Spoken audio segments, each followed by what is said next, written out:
The place of the Ukrainians among the Slav races.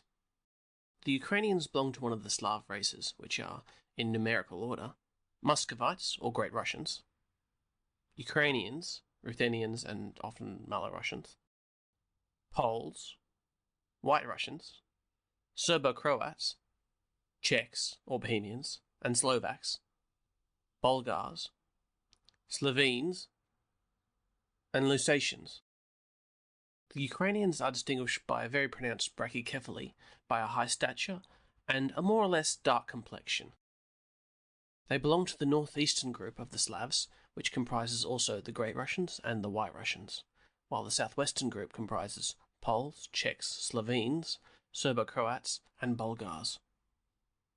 Great differences exist, however, between pure Ukrainians and Muscovites from every point of view, especially from the linguistic, as was proved by the works of Maximovich, Abel Hovolak, Bodiansky, Lavrovsky, Potebnia, Jitetsky, Mikolasic, Jajic, Velichko, Stlaika, and by the official report of the Russian Academy des Sciences, and by all the conscientious writers on Russia who have studied the question with an unbiased mind.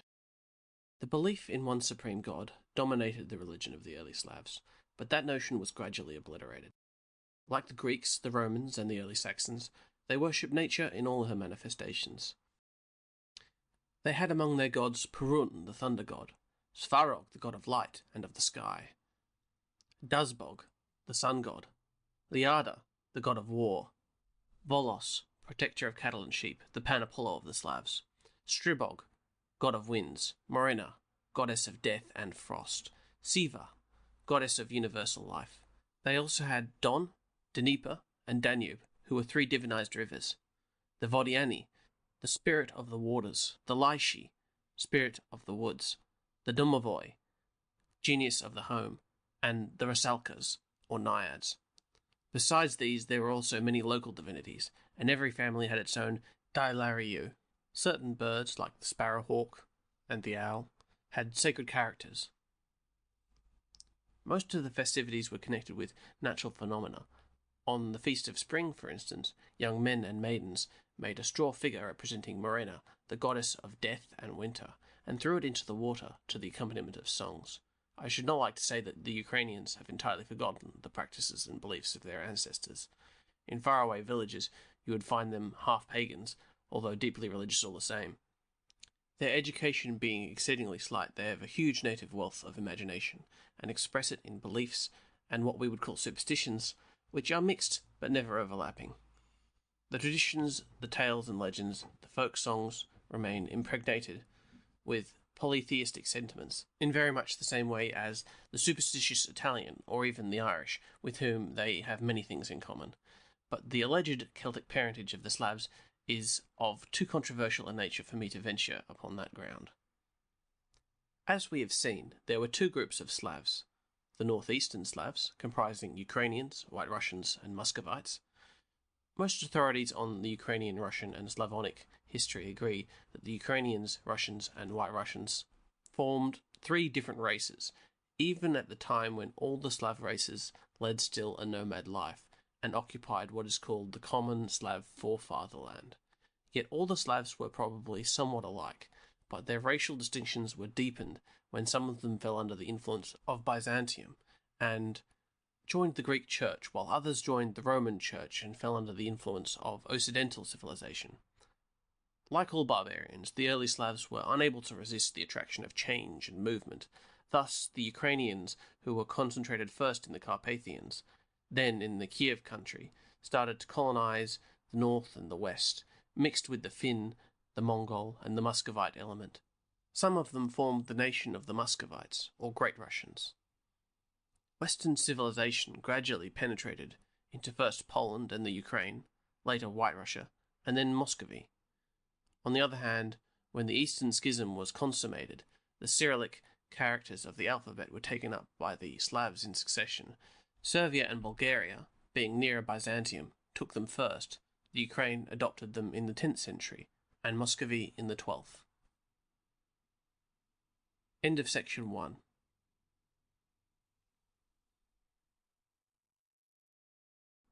The Ukrainian nation.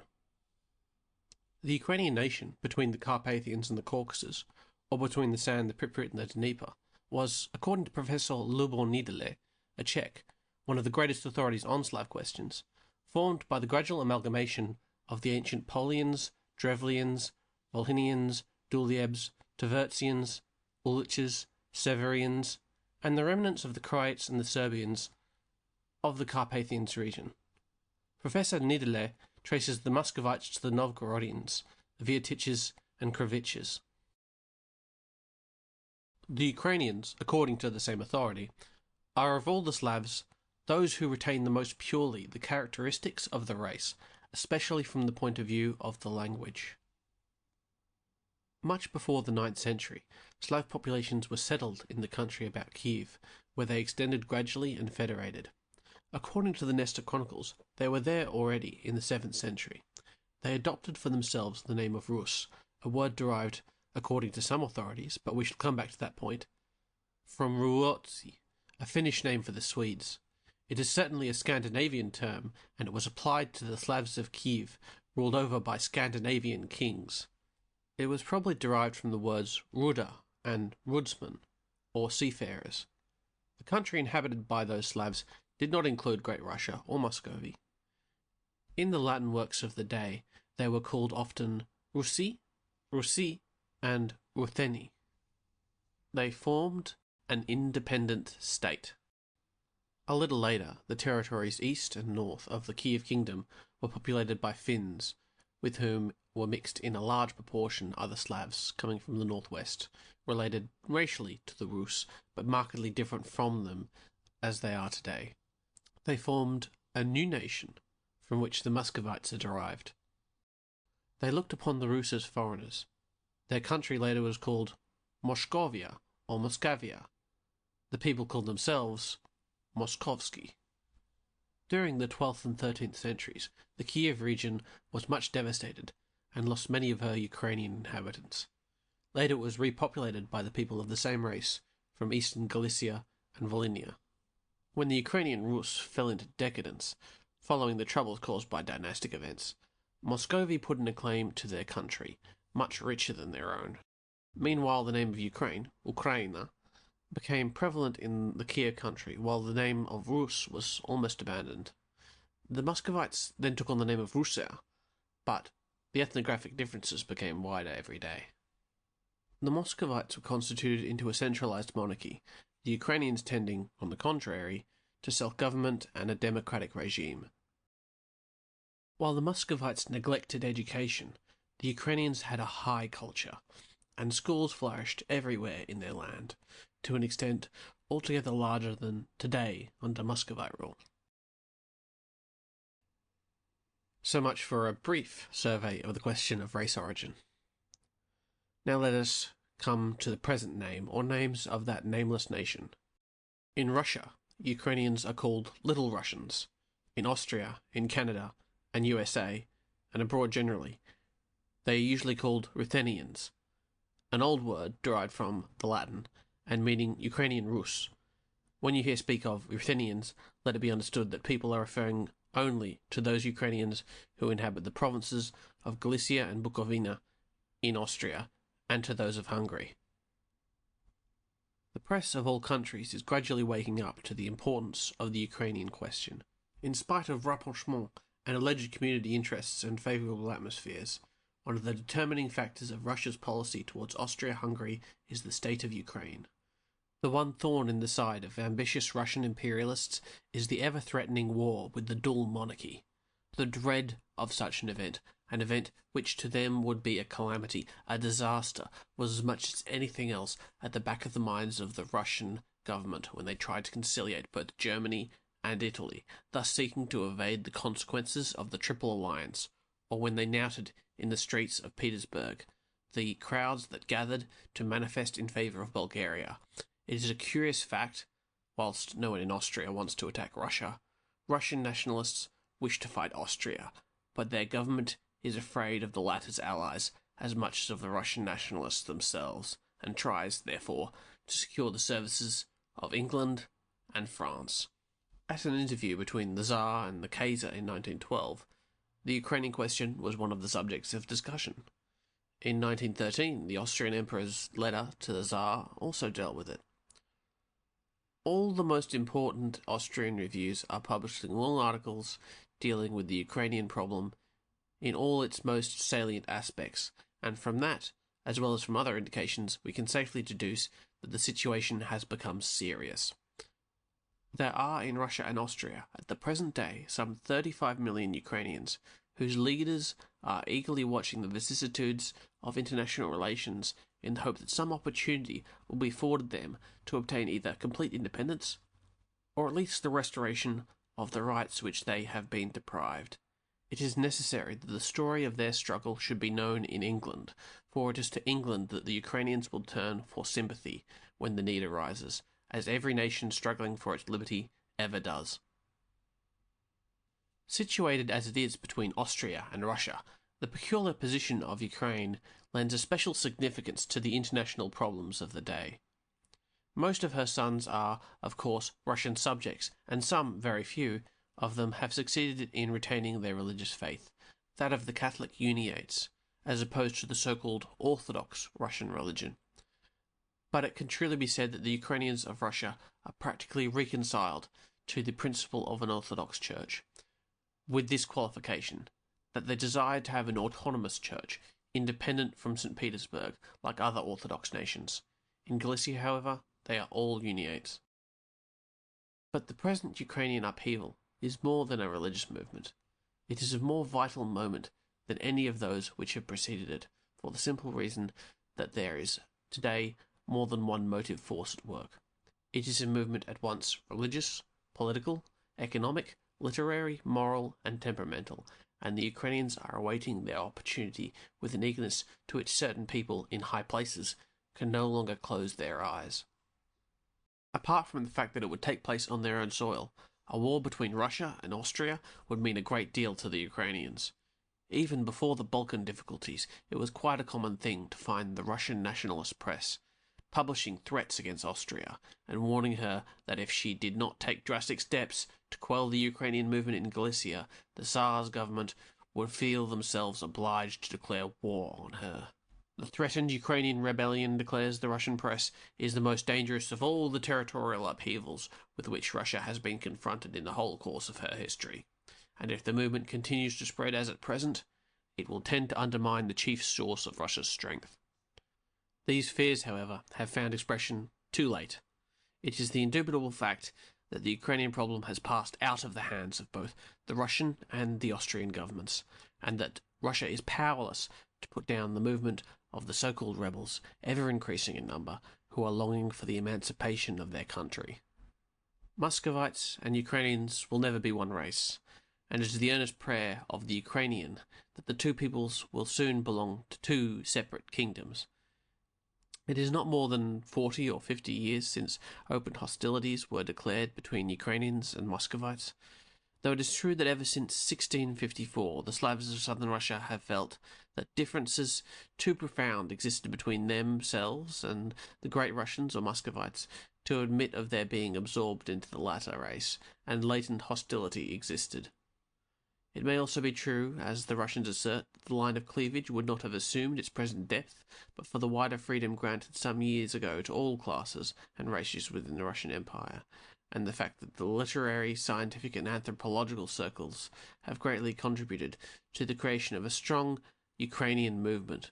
But such statements are scarcely calculated to justify increased oppression on the part of an autocratic government.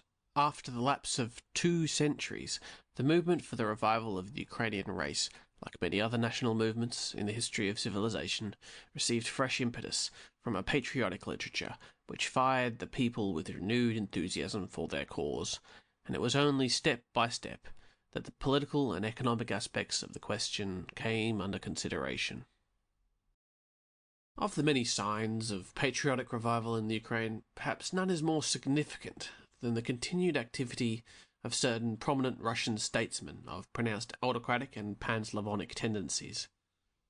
Some of you, ladies and gentlemen, may have read at intervals since March 10th, 1912, long letters in the Times and other papers from the pen of Count Vladimir Bobrinsky, and of one of his partisans in this country, a Mr. Birkbeck, under the heading Religious Persecution in Galicia.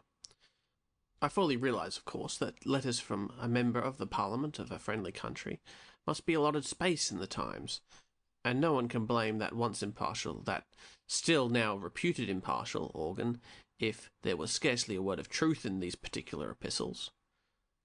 Although the importance of a letter to the Times can be overestimated, yet the special publicity thus gained gives a certain cachet to a cause, making it impossible to prove mendacious statements calculated to do harm by the reason of the prominence and authority with which in this manner they become invested. Some years ago, Count Vladimir Bobrinsky devoted himself to the Ukrainian question, just as any other politician worth his salt makes his business to specialise in one field or another. He belongs to that party in Russia who, rightly enough from their point of view, recognise that a strong movement is afoot, both among the Little Russians and the Ruthenians, that is, the Ukrainians of Russia and Austria, once more to concentrate their energies upon obtaining full rights as a separate nation. The primary object of his campaign is a wholly legitimate one, and the policy he pursues is, I must frankly admit, a policy that may appeal strongly to an ambitious man. The means employed by Count Bobrinsky for the furtherance of his ends are, however, less legitimate. With the aid of official and private funds obtained in Russia, he inaugurated a campaign in Austria for the conversion of the Uniates, that is, of most Ukrainians of Galicia, to the Russian official religion, just as some very foolish Christians in this country are wasting a large amount of private money in a vain attempt to convert the Jews. Such conversions, when they are effected, are costly, and, to say the least, seldom sincere. A good Jew seldom makes a good Christian, a bad Jew never. I am afraid that Count Bobrinsky never obtained a genuine and disinterested conversion, or, if he did, they were very few in number, and the proselytizing agents paid for them much more dearly than was either legitimate or desirable. The only conclusion I can draw is that the noble Count and the men behind him were actuated by a political motive infinitely more potent than their religious zeal. We must therefore be very cautious in accepting their statements concerning religious persecution in Galicia. I know that these statements have since been supported by an Englishman who described himself as a journalist and went to Galicia in 1912. An article on his voyage and discoveries appeared in The Spectator of December 28th last year. He has since published a penny pamphlet on the subject. The wild statements he made concerning the Uniates and the Ukrainian language prevented any sober-minded person from taking seriously his remarks on the religious question. The Austrian government does not endeavour to preserve the Uniates, that is, some of the Ukrainians of the dual monarchy, in the faith of their own choice, as against the propaganda of Count Bobrinsky and his friends. From what I know of the Austrian attitude towards the Ruthenians, I cannot but deduce that Count Bobrinsky's allegations are but malicious falsehood or intemperance of language. End of section 2.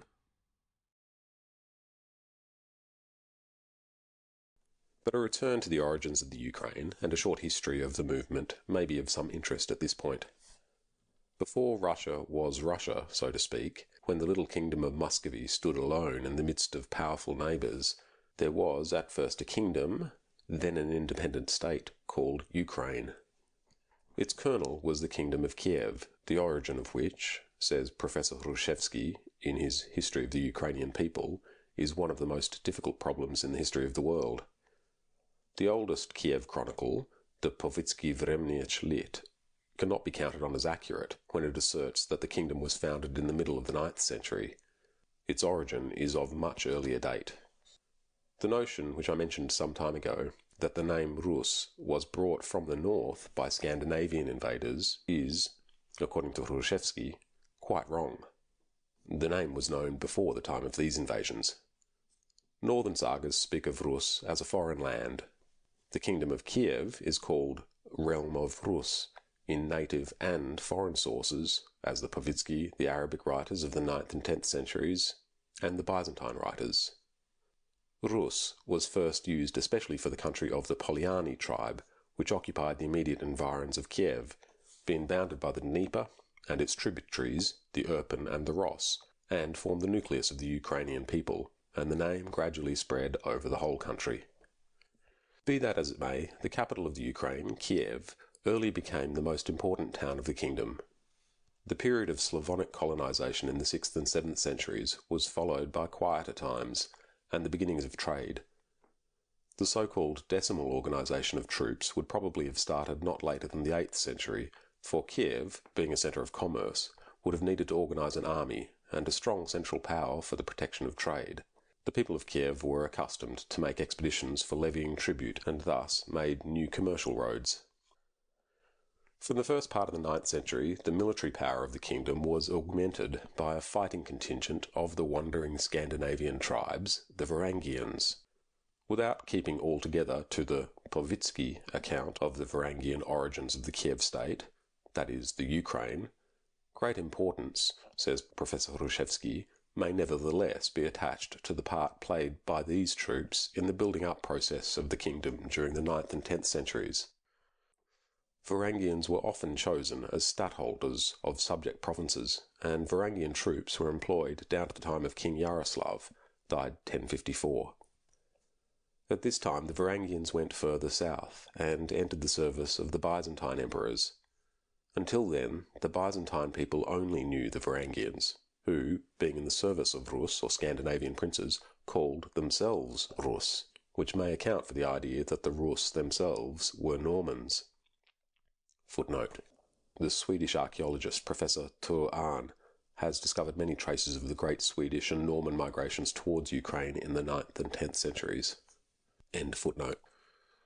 By the end of the 10th century, the monarchs of Kiev were fairly absolute, partly owing to the help of their Varangian troops. As early as the 9th century, we hear of treaties with Byzantium. The Ukrainians were mentioned in Byzantium documents even as early as the 4th century, under the name of Antes. The kingdom reached the zenith of its prosperity under Vladimir the Great, who succeeded to the throne in or about 980.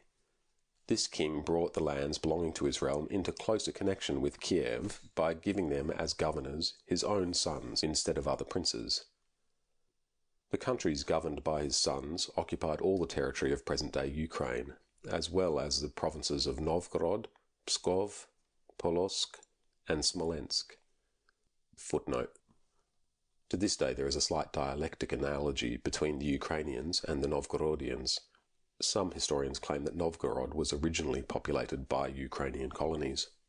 End footnote. The Ukraine of those days comprised the provinces of Vladimir, i.e. Volhynia and the Carpathian country and boundaries of Poland, Tmutorokhan, the Don region, Crimea and parts of Caucasus, and Rostov, the middle region of the Dnieper, being in Vladimir's own immediate government. The most important feature of Vladimir's reign was his conversion to Christianity in the year 988. The Byzantine Emperor Basil II, being besieged by Phocas, who had declared himself emperor, asked Vladimir for his help, which the latter promised on the condition of the emperor giving him his sister to wife. Basil agreed to this on the condition that Vladimir embrace the Christian faith, but presently showed reluctance to marry his sister to a barbarian. Whereupon Vladimir captured Chersonesos, after which the emperor had to acknowledge him to be civilized indeed. Vladimir married the princess and received the rite of baptism. Though his conversion was primarily due to political motives, there seems no reason to doubt that he was a sincere convert. It is true that he was rumoured to have 800 wives, but so had Solomon. Outre-tombe, outre-mer. Christianity was not unknown in the Ukraine of the period. After an expedition from Byzantium in 860, a large number of Rus were baptized, and Olha, wife of Ihor, became a Christian and vainly tried to persuade her son, Sviatoslav, the father of Vladimir, to follow her example. Vladimir forced all the inhabitants of Kiev to be baptized. Footnote: the main street of Kiev is still called Kreshchatyk, or the Brook of Christening. A column commemorates the place where the king ordered his subjects to the water. End footnote. To be baptized at the time of his own conversion, but the religion progressed more slowly in other parts of the kingdom. Besides Christianity, Vladimir gave to his country a culture and education superior to anything it had previously enjoyed. But his greatest work was the welding together of his kingdom above mentioned. He died in 1015, lamented by all his people, and having well earned the title of Great and canonization. His descendants continued to rule the kingdom, among the most prosperous reigns being that of Yaroslav and Vladimir Monomachus, reigned 1113 to 1125, who married Githa, daughter of Harold II, Saxon King of England, who was killed at the Battle of Senlac in 1066. The Ukraine was giving every promise of being a strong and prosperous kingdom. Unfortunately, Tatar nomadic tribes were at that time pouring into Europe from the plains of Asia, disturbing the Ukrainian settlements in the southern part of the Kiev kingdom. The incursions at first were easily repulsed. Footnote: there is preserved in the Ukrainian literature a very fine poem of the 12th century which sings of the march of the men of Prince Ihor against the incursions of the invaders. End footnote. But the Tatars seemed to be as numerous as ants, and forced their way gradually through the steppes of the Ukraine. In the 13th century, that part of Ukraine which was near Kiev was devastated by the Tatars, and Kiev was burnt to ashes. Many inhabitants were carried away as captives. Many emigrated towards the northwest of the Ukraine, and what is now Galicia. Many again took refuge in the forests. The Ukraine was much weakened after those invasions, while the neighbouring kingdom of Lithuania, protected by the Ukraine against the Tatars, grew stronger. So much so that Lithuania began to interfere in the Ukrainian internal affairs. After a time, the Ukraine found itself under the domination of Lithuania. But it benefited to a certain extent. The people returned from the western parts of the Ukraine, resumed their pastoral life, and kept the Tatars at bay. The Lithuanian princes were the first to make use of the Ukrainian horsemen known as Cossacks, a name which is now applied in other directions. The Cossacks were husbandmen and warriors. They existed, really, from the first days of the Tatar invasion. In fact, it can be truly said that the real, true-hearted Cossack was a distinctly Ukrainian product. The Cossacks of old would have been ashamed of their own name had they known that it would be given to the half-savage regiments that do today the dirty work of the Muscovite police. The Cossacks were organised somewhat on the lines of the chivalry of Western Europe. Their precepts were obedience, piety, chastity, and equality. The assembly was the only authority they recognised. The hetman, headman, was elected by and was accountable to the assembly for his actions. If he offended, he was incontinently deprived of his office. Thus we find that, while the Muscovites lived under an absolute monarchy, while the Poles were ruled by a haughty and exclusive aristocracy, in the Ukraine all were free under the Lithuanian kings, and republican institutions were gradually taking root. Many people would leave the surrounding countries and come to settle in the Ukraine, just as in England today we get refugees from all parts of Europe. Such names preserved in the Ukraine as O'Brien, O'Rourke, and others even tend to prove that people came from much further to settle in the happy land. It has been said that the, quote, Ukrainian race seemed qualified to put into practice the idea of universal equality and freedom. The science of war was there brought to high perfection. At the same time, a literature was produced which glorified the Cossack life in attractive ballads and tales. All the Slavonic world might well be proud of this free state. End quote. It is on the Poles that lies the stigma of wrecking this promising organisation, since it is under Poland that the Ukraine was at that time. The whole of the Ukraine, or rather all that was left of it after the Tatar incursions, was easily conquered by Lithuania, and the principalities of Kiev, part of Podolia and Volhynia, became part of the Lithuanian kingdom. Being, however, of higher culture than the latter, the conquered provinces gave their language and their laws to the conquerors. When the male line died in Poland and Lithuania became united to Poland in 1569, the whole of Ukraine itself formed a part of the Polish kingdom, but still preserved its autonomy. The aristocracy of Poland viewed with a jealous eye the democracy of the Ukraine, and resolved to prevent its influence from reaching their country. It was only the severest measures that could prevent the Polish farmers and peasants from quitting their farms, where any prosperity they enjoyed was drained from them by the szlachta, or nobles, and flocking in crowds to the Ukraine. Then began constant warfare between the Poles and the Ukraine Cossacks. King Stefan Batory, a Polish king, but a Hungarian by birth, who reigned from 1576 to 1586, had practically recognised the complete autonomy of the Ukraine, but his successors did not follow his policy. In 1592, the Cossacks under Koszynski were defeated, but in 1612, under Hetman Konashevich Sahaydachny, the Cossacks became again very powerful. They destroyed Sinope, pillaged Trebizond, and burnt the Turkish fleet, sailing across the Black Sea in small boats that would cause the southern mariner to shudder. Hetman Konashevich has been described as one of the greatest Slavs in history, and so he was. He protected the church, founded schools, and was a successful warrior against the infidels. After his death, the Poles again succeeded in tyrannizing over the Ukraine, and, quote, murders, outrages, and confiscations of property were the order of the day. The Polish armies encamped in the Ukraine and mercilessly wasted the country. In a camp which had surrendered unconditionally, every single person was massacred. Among the Polish magnates who took the greatest share in the enslavement of the Ukraine, Yarema Wisniewski distinguished himself by his barbarity. He burned, beheaded, impaled, or blinded all the Cossacks who fell into his hands.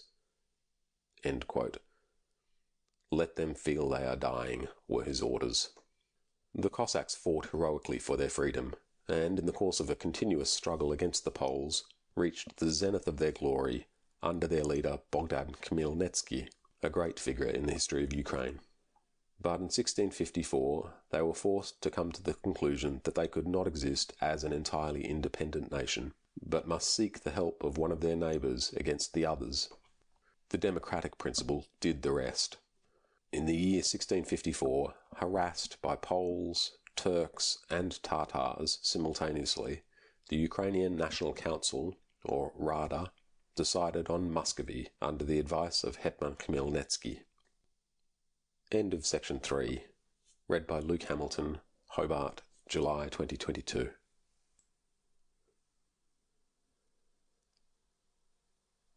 The Ukraine of the 17th century was a republic, with a hetman, headman, as its elected president. Most of the other high officials of the state, general secretary, general treasurer, general judge, etc., were also elected by the Rada.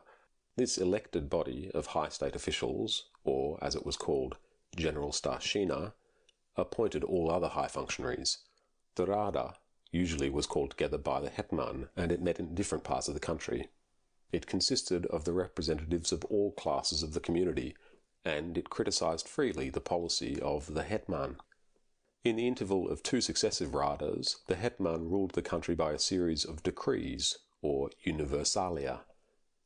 When any section of the Ukrainian community was dissatisfied with the person or the policy of the hetman, they were entitled to call together a Rada, which in these cases was called Black Rada. If such Black Rada happened to be representative enough, and it met with the approval of the majority, the hetman might have found himself compelled to resign. The weakness of that too popular and democratic government caused the ruin of the Ukraine, just as the impossible veto system caused the fall of Poland. Some very interesting light is thrown upon those days by Gogol in his book, often translated into English, called Taras Bulba. The Tsar Alexis Mikhailovich was the first who had the honour of gathering the Ukrainians under his rule, although through his reign Ukraine retained her independence. It had been for them a question of choosing one of three allies, the Muscovites, the Poles, or the Turks, and, to the eternal regret of the nation, they chose the Muscovites. It is suggestive of Russian continuity of policy that, when the ambassadors of the Tsars went into Pereslav, in the province of Poltava, to arrange the treaty, which is still in the statute book of the Russian Empire, and by which Ukraine was to retain all her rights, political and others, even to the extent of receiving and sending ambassadors of her own, the Muscovite delegates refused to take the oath that Ukrainian independence would be respected by the Tsar. Footnote. The cunning of Russian rulers was never better shown than in the drawing of all Ukrainians, the strong and daring sons of the Cossacks of old, into their fighting forces. To this day, all the best Russian regiments are almost entirely recruited from the Ukraine. Ukrainians are naturally brave, while there are still many great Russians who believe in the old Muscovite proverb, "Бегство хоть нечестно, да здорово." Running away may be dishonourable, but it's good for the health. End footnote. The conflict between Ukrainians and Muscovites began the first day after the Ukrainians had entered into the compact with Muscovy. They regretted their bargain and tried to regain their freedom, with what result we have already seen. In 1658, the Ukrainians rose against the Muscovites, whom they defeated in 1659. The Poles succeeded in occupying the Ukraine of the right bank in 1660, but were obliged to abandon the country 4 years later. In 1666, the Ukrainians of both banks succeeded in detaching themselves from the Muscovites, but in the following year, by the Peace of Andrusov, the Tsar regained the left bank.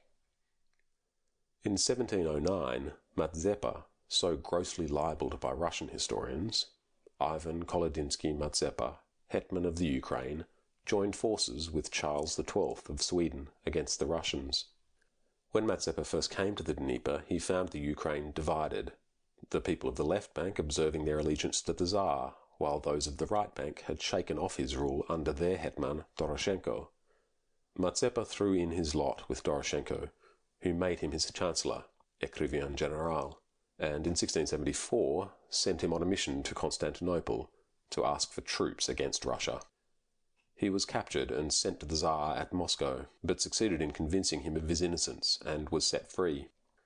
Meanwhile, Doroshenko had fallen into the Tsar's hands, and Mazepa went to the hetman of the left bank, Samoilovich. The latter, being accused of treachery and deposed, Mazepa was elected hetman of all Ukraine in 1687. At first he made a show of devotion to the Tsar, but his real ambition was to shake off the Muscovite yoke and regain freedom for his country, with himself as its ruler. In 1709, after a quarrel with Peter, he openly joined forces with the King of Sweden.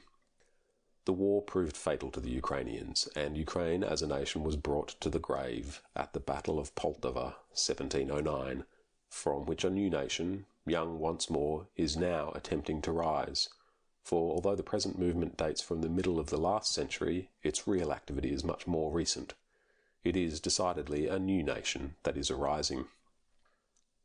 After Poltava and Mazepa's flight into Turkey, all the prominent youth of Ukraine having died or followed the hetman into exile, it was easy for the Muscovites to break their word. Seldom do the Russian government keep their word. One thing they keep, however, ladies and gentlemen, and that is their hatred. The difference between such real Slavs as the Ukrainians, happy, forgiving, unenvious souls, too unenvious and resigned, and the ambitious, domineering, restless, treacherous, but persevering northern Russians, is nowhere better shown than in this fact, that the name of Mazepa is officially cursed even today in Russian churches. I know it is difficult for you to believe it. I know such a monstrous notion is so foreign to your minds that you cannot conceive it easily. But the fact remains. In every Christian Orthodox church of the Russian Empire, the name Mazepa is publicly cursed by Christian ministers on the first Sunday in Lent, because he fought for his nation against the Tsar over 200 years ago. Together with the name of Arius and other dissenters, the name of Mazepa is cursed by the priests. One by one their names are given aloud. Mazepa, anathema, may the Lord preserve us from his deadly sin. And the crowd, the ignorant Russian crowd, a crowd that can neither read nor write, a crowd that, if it could read, could only read what the government allows to be printed, invertebrate history, the crowd repeats after the priest, throwing a curse upon the name of the man who tried to save his country. In the Ukraine itself, the Ukrainians have to submit to that ignominy. In fairness to the Russians, I must admit, ladies and gentlemen, that the name of Mazepa need not be cursed in the churches which he himself built. His name is omitted from the list of the accursed ones in the numerous churches that he had erected for his people. Lord Byron, although he knew no more than what Voltaire had written about Mazepa, wrote remarkable verses about the hetman. I am sure that the knowledge of the real facts of the case would have roused his generous soul to at least the same degree of enthusiasm as the alleged Greek sufferings. Had he known more of the Ukraine and of the crushing methods of assimilation used by the Russians, the injustice, the brutality that have everywhere been marking the Russian dominion over the Ukraine might not have passed without his protest and the protest of the people in this country. Well then, after Poltava and Mazeppa's flight, the Russians began to assimilate the Ukraine, in spite of statute books and solemn treaties. The Ukrainians did not give up the struggle, but it became more and more hopeless. The position of hetman was vacant from 1722 until 1727, and when a deputation waited on Peter I to protest against the encroachments on their freedom, its members were imprisoned. After the death of Peter in 1725, the same policy was carried on by Menshikov, who ruled in the name of Catherine I. At the accession of Peter II in 1727, matters became more hopeful. A new hetman, Daniel Apostol, was elected, and in 1728 an imperial ukaz was published, establishing the freedom and self-government of the Ukraine on points laid down by the hetman. But the young Tsar died in 1730, and Daniel Apostol only survived him 4 years. After the death of Daniel Apostol in 1734, the last hetman of the Ukraine to be elected by the Cossacks themselves, no hetman was appointed for 16 years. Then in 1750, Catherine II appointed one of her favourites, Cyril Razumovsky, himself a Ukrainian by birth and a younger brother of Alexis, the favourite of Elizabeth. All the revenues attached to the title of hetman and accumulated during the vacancy were also handed over to Razumovsky. In the year 1764 he attempted to reconstruct the lost kingdom, and sent emissaries to all the Cossack chiefs, asking them to sign a petition to the Empress requesting her to appoint him hereditary hetman. The Orlov party, however, were, as usual, vigilant, and intrigue fought intrigue for months, until Razumovsky, seeing no hope of success, resigned his high office. He was the last hetman of the Ukraine, and a college, or board, was appointed in his stead, since the Empress found safety in numbers against personal intrigue.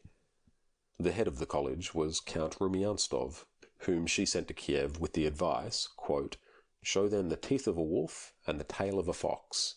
End quote. Complete suppression of the Ukrainian national idea was part of Catherine's policy of national unity.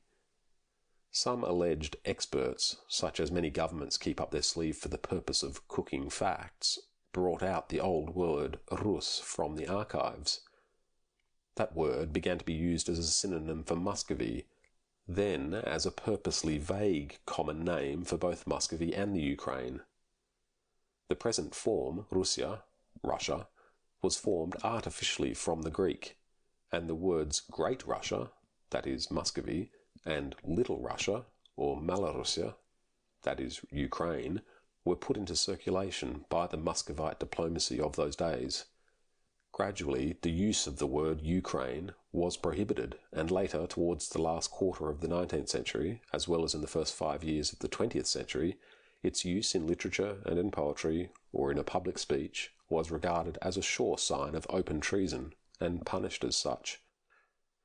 Of course, the word Muscovy was discouraged also, and so were the words Lithuania and Poland. It was hoped everybody would forget his nationality by using the common name of Russia. The fact remains, however, that the true names of the country and people are Ukraine and Ukrainians. Nowadays, the term Little Russia is only applied to Ukraine by Russian nationalists, who thereby try to persuade themselves that there is really no difference of race and nationality in the south of the Russian Empire, and that the Ukrainians are only a branch of the Muscovite race, if such a race ever existed as such. The Ukrainian race occupies a territory bigger than that of France, that is, one of the largest national territories in Europe. Russian history being the necessary source of information for English encyclopedias, and the study of Ukrainian literature having been forbidden up to a very few years ago, it is not to be expected that many people in this country should know the true facts of the case. The ancient kingdom of Poland embraced for a time a part of that territory, namely the so-called Ukraine of the right bank of the river Dnieper. Footnote. The Dnieper, Father Dnieper as all peasants call it, 1,410 miles long, has many rapids in the rocky part of the Ukraine. These rapids, or porogs, have been gradually rendered less dangerous than they were when the Ukrainian Cossacks were at the height of their power. Porog, plural porogi, hence Zaporogian. End footnote. There was also, as we have seen, the Ukraine of the left bank, or Hetmania, the new Ukraine, that is, the present government of Kharkiv, and the steppe Ukraine, i.e. the present governments of Kherson, Katerinoslav, Taurus, etc. When, in 1654, the Ukrainians exchanged the overlordship of the Polish king for that of the Muscovite Tsar, they did not, at the same time, throw off the yoke of Polish oppression, and at the close of the 18th century, when the Kingdom of Poland had entirely ceased to exist, the Ukrainian peasants under the Polish landowners were even worse off than before, since serfdom, an institution of the Russian state, mark you, imported slavery, gave opportunities for even more cruel oppression than before. A Latin verse of the time is typical. Quote, Clarum regnum Polunorum est coelum nobiliorum, paradisum Judeorum et infernum rusticorum. End quote. Were it for nothing else but their brutal and cowardly treatment of the Ukrainians in general in the past, and of those of Galicia in particular in the present, Polish landlords have richly deserved all they suffered themselves at the hands of Prussia and Russia. Stay, they have not suffered. The Polish landlords and noblemen have suffered very little physically. It is the Polish peasant and the Polish student who have had, and still have, to pay for the crimes of their masters' ancestors. Anyone with an ounce of sympathy who reads the appalling tales of Polish cruelty, as related by Count Starzensky, himself a Pole, in his Reminiscences, written about 1840, cannot but be horrified. Ukrainian girls were openly sold for sums that seldom rose above 120 rubles. For every woman killed under the whip, Polish landowners received 100 rubles, 400 for a man. M. W. Antonowitz, professor at the Kiev University, told the world the history of that Polish nobleman who assaulted 138 Ukrainian girls, and of the widow of that other Polish nobleman who had a house built in the thick of a forest, where she had peasant girls and men burnt alive. These facts are history, ladies and gentlemen. If such terrible events have ceased to take place nowadays, there is no doubt that matters could still be improved easily, even in Galicia. The Polish governor of that province of the Austrian Empire, where the Rutheno-Ukrainians live, has very wide powers, and uses them invariably for the benefit of the Poles against Ukrainians. Now that the aged Emperor of Austria has openly recognized the right of the Ukrainians to use the name of their own race, now that they are going to possess a university of their own in Lemberg, let us hope the revival of the Ukraine will proceed at a still faster pace. Oppressed Ukraine and oppressed Poland had much better join hands and throw off the yoke together. Then they could settle their differences. United, they will succeed. Enemies and disunited, they can but serve the ends of their oppressors. Ere this temporary union for a common need is agreed upon, however, the least I can say is that the Polish landlords will have to mend their ways. End of section 4. Read by Luke Hamilton, Hobart, July 2022.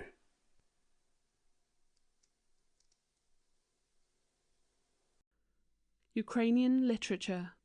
We must realize that the growth of the Ukrainian nationalist movement is a natural and gradual process, similar to the growth of the natural sentiment in Italy previous to Garibaldi. And although it is said that the Ukrainian revival of nationalism in Russia is suggested by Austria, its extension is far too wide to be due to outside causes. The Ukrainian national movement began in Russia at the beginning of the 19th century and has spread gradually to Austria, where, especially in Galicia, it found favorable soil. It is essentially an internal movement, the seeds of which were sown long before our time. The popular narrative poems called Dumi kept up the personability of the race, so to speak, from the earliest days of the Ukraine.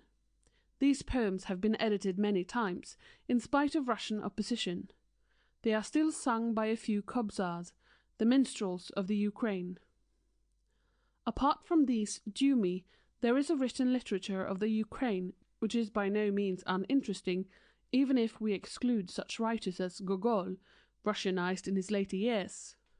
Gogol, one of the greatest of Russian novelists, is remarkable as having been the first writer to show how the life of the people can be reproduced in literature, and the people of whom he wrote, and with whom he sympathized, were Ukrainians, though the language he used was Russian.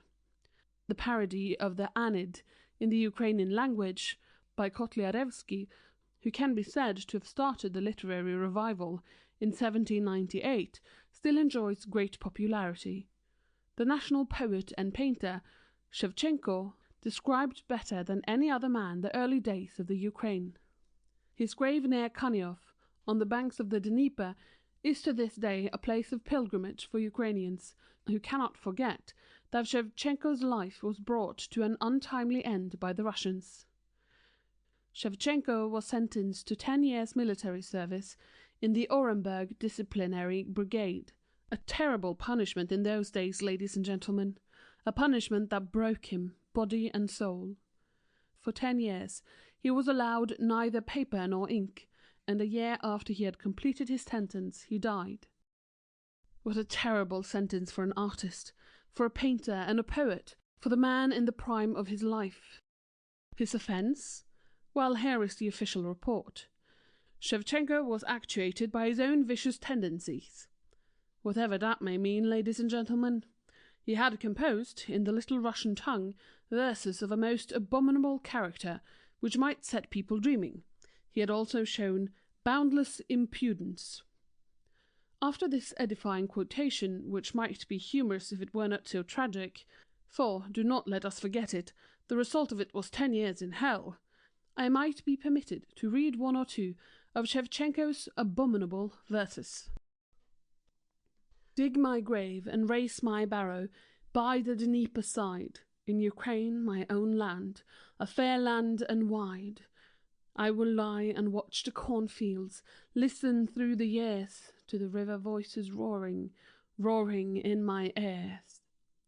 Bury me, be done with me, rise and break your chain, water your new liberty with blood for rain. Then in the mighty family of all men free, maybe sometimes very softly you will think of me. Footnote. The translation is by Mrs. Voynich, Elkin Matthews, 1 net. In spite of serious liberties taken with the original, the few poems of Shevchenko which the volume contains show plainly what influence they can have on the youth of the Ukraine at the present time. I give here a literal translation of the first verse. When I am dead, bury me on a lofty lonely hillock, midst a boundless sea-like steppe, in my dear Ukrainia.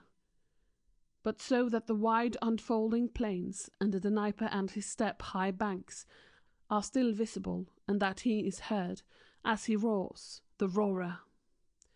The Dnieper is, of course, very much a real person to the average Slav. End footnote. Ladies and gentlemen, if these were the abominable verses in the eyes of the Muscovite government, they can never be so to those of whom it has been said, Britons never shall be slaves. The life of Shevchenko fully bears out the truth of the comment of an English writer that the history of Russian literature is martyrology. Another eminent Ukrainian writer who incurred the displeasure of the Muscovite government was the historian Kostomarov, who wrote valuable works on the history and early literature of the Ukrainian people. Another, again, was Dragomanov. Formerly professor at the Kiev University, Dragomanov went to Geneva. He wrote in the Ukrainian language many works of great historical and literary value. Later on, he was appointed a professor of history at the University of Sofia, where he wielded great influence. Modern Ukrainian writers all used the Ukrainian tongue, especially those of Austria, where no literary restriction is put upon them. The influence of men like Frank Kott is very great. In Russia, on the contrary, the language was not taught in the schools for centuries. Its use was discountenanced, and at times absolutely forbidden, with the result that Little Russia are often found illiterate. They are forced to learn Russian at school, and when they leave school they soon forget it, but have not learned to read and write in their own tongue, which is so different from Russian proper, or Moscow dialect, that the very alphabet had to be modified. The suppression of the Ukrainian language in Russia had an entirely opposite effect, however, from that which was intended. The tendency for literary emancipation asserted itself more vigorously the more it was repressed, at least among the more leisured Ukrainians. There have been literary societies and people's unions founded, political literary journals and publications called into life, which serve as a positive proof that the Ukrainians have an undaunted spirit, which in the near future will promote a great upheaval. A large number of purely scientific Ukrainian societies have been founded, and are now flourishing. The Ukrainian language is in Russia officially called a dialect, but can a language be a dialect, which is spoken by 33 million people from Galicia and the northern Carpathians, through Podolia and Volhynia, and the governments of Kiev, Chernihiv, Poltava, Kharkov, and the southern part of Voronezh, to the Don and the Kuban? Scientific discussion have only emphasized the differences between the two main races of Russia, since no conclusion could be attained, save that they are entirely different from every point of view. Such conclusions, obviously, when the question is approached fairly, could but enhance the Ukrainian cause. Here, ladies and gentlemen, I may perhaps mention the curious fact that a recognized authority on Slavonic languages, a reader at one of the great universities, Mr. Neville Forbes, M.A., Ph.D., confessed some time ago that he did not read Ukrainian, that is, the second Slav language in numerical order, the first in purity of origin. He does, however, write that the Little Russian dialect is not a language distinct from the Muscovite. What is there infectious in the Russian air that causes even Englishmen to become thus biased when they deal with Russian affairs?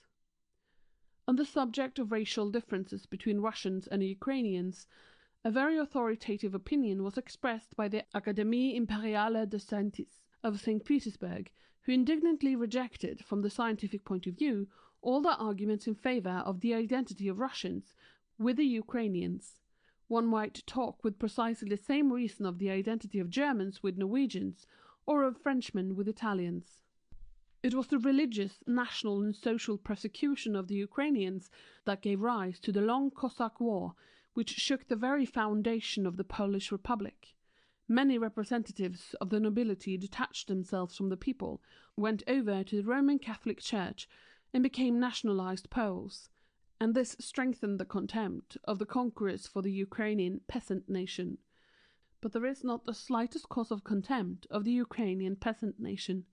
If any one of you stands in need of a thorough change, and longs for a pleasant holiday, for a simple healthy life in picturesque surroundings, I could advise no better spot of the Ukrainian part of the Carpathian Mountains, and for studying what some writers persist in calling Russian life as its best, you could do no better than go to the Ukrainians of Austria.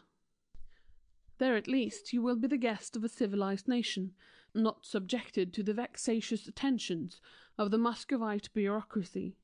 The progress of the Galician oil industry has already brought a good many Englishmen and Scotsmen to the Austrian Ukraine, but let us return to the Russian Ukraine.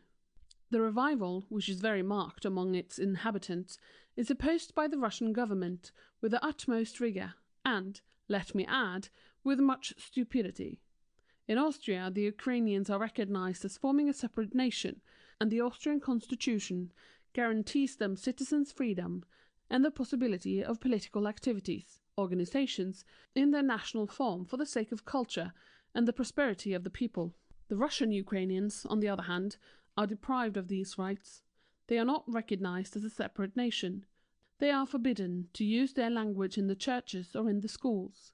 In Russia, Ukrainians are regarded as inorodzi, only when it is necessary to forbid something that is Ukrainian, but when Ukrainians ask for concessions, the government tells them that they are one, that they are as much Pyoki as the great Russians, and need nothing separate and different from the Russian people.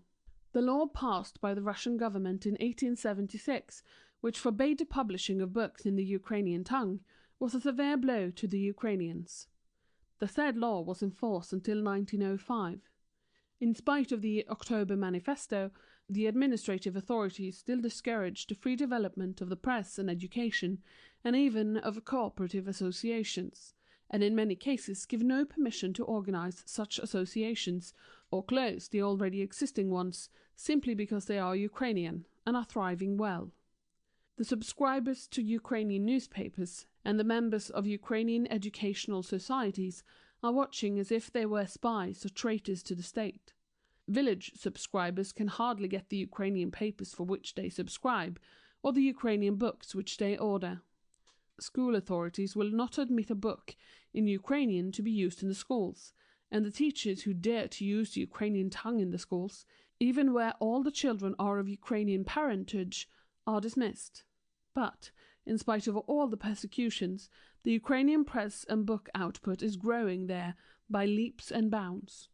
There are not less than 10 newspapers published in the Ukrainian tongue in Russian Ukraine, a good many societies for the publication of books, and every large town and city has a Ukrainian bookshop. The status quo will soon be altered, for the national conscience is growing rapidly. Its growth is well attested by the bitter attacks of the Russian nationalist press, which affect to believe that there is great danger to Russia in the Ukrainian movement. In the first Duma there were 80 Ukrainian representatives, in the second Duma 42. Now they are not allowed any representatives there. Liberal, not progressive, great Russian members often speak on behalf of the Ukraine. Ukrainians in Russia want autonomy for the Ukraine, with Kiev as capital. As to the educational postulates, Ukrainians demand complete nationalization of public, intermediary and high schools. Official recognition of the Ukrainian tongue in offices, courts and churches on the Ukrainian territory. At the present time, many Ukrainians from Russia are obliged to send their children to the Austrian Ukraine, in order that they may get the training in the Ukrainian history, literature and language, with which there are connected great difficulties. All of them take great interest in the university, which will be established in Lemberg shortly. It is an interesting fact that the Ukrainian movement in Russia took root chiefly among the peasants, the laborers, and the classes that do not hold government positions. Higher strata are denationalized. All state institutions are hostile towards the Ukrainian movement. The difficulty, ladies and gentlemen, that confronts the Muscovite enmity against the Ukraine revival is that the revival, as we saw, receives great impetus from the neighborhood of a free part of the Ukraine, that is, Galicia and Bukovina, in the Austrian Empire. End of section 5.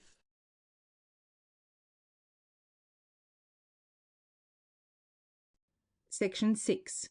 The Austrian Ukraine. Ruthenian is the name applied officially to those of the Ukrainians who are Austrian subjects.